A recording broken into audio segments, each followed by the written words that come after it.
नमस्कार। मैं डॉक्टर योगिता आपका स्वागत करती हूँ अपने चैनल लाइफ चेंजिंग ज्योतिष सॉल्यूशन।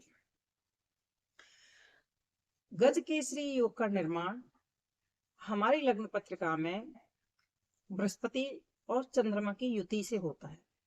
जब चंद्रमा और बृहस्पति एक साथ किसी घर लग्न से केंद्र भाव में बैठे होते हैं तब गज केसरी योग का निर्माण होता है।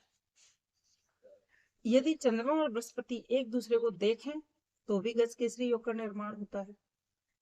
गज केसरी योग अपने आप में अपार शक्ति, समृद्धि, संपन्नता लिए हुए रहता है।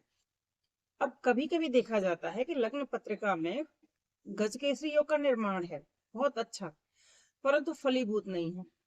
अब वहां पे गलती ये होती है कि गज केसरी योग जो कब ऐसा होता है कि गज केसरी योग का निर्माण रद्द हो जाए, कि किस तरीके से गज केसरी योग फलीभूत नहीं हो रहा है, कब ये इस योग को हम मानेंगे कि यह योग अपने आप में सक्षम नहीं है।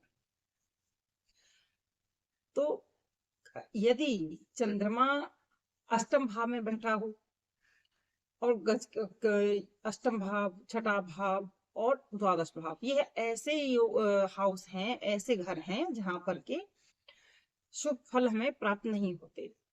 तो छठे भाव में या अष्टम भाव में यदि बृहस्पति और चंद्रमा एक साथ बैठे हैं, द्वादश भाव में बैठे हैं, तो गज केसरी योग अपने आप में ही रद्द हो जाता है, अपने आप में ही प्रभावहीन हो जाता है।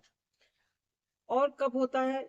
गज केसरी योग बन गया चतुर्थ भाव में या पंचम भाव में या लक्ष्मी स्थानों में गज केसरी योग का निर्माण होता है, तो बहुत अच्छा, बहुत शुभ परिणाम मिलते हैं, धन लाभ के खूब योग बनते हैं। एकादश भाव में यदि बृहस्पति और चंद्रमा बैठे हैं तो भी बहुत शुभ योग मिलते हैं, बहुत अच्छा परिणाम मिलता है। सुख, समृद्धि, संपन्नता के लिए, तरक्की के लिए द्वार खुल जाते हैं, किस्मत कनेक्शन बनता है उससे। तो ये एक ऐसा राजयोग होता है जीवन में। अब यदि चंद्रमा और बृहस्पति पर दुष्ट ग्रहों की दृष्टि आ जाए तो भी गज केसरी योग प्रभावहीन हो जाता है। चंद्रमा बृहस्पति यदि राहु केतु के एक्सिस में आ जाते हैं तो भी ये निष्फल हो जाता है। चंद्रमा और बृहस्पति पे यदि शनि की क्रूर दृष्टि हो तो भी यह निष्फल हो जाता है।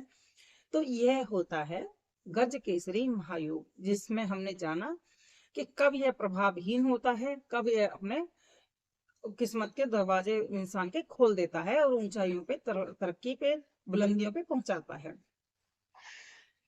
आशा करती हूँ ये जानकारी आपके लिए बहुत उपयोगी रही होगी। अगर कहीं कोई कम, हमें गज केसरी योग का प्रभाव हमें अच्छा बनाना है तो इसके लिए ज्योतिषीय बहुत सारे उपाय हैं जो हम कर सकते हैं। तो इसी के साथ मैं अपने वीडियो को समाप्त करती हूँ। नमस्कार, धन्यवाद।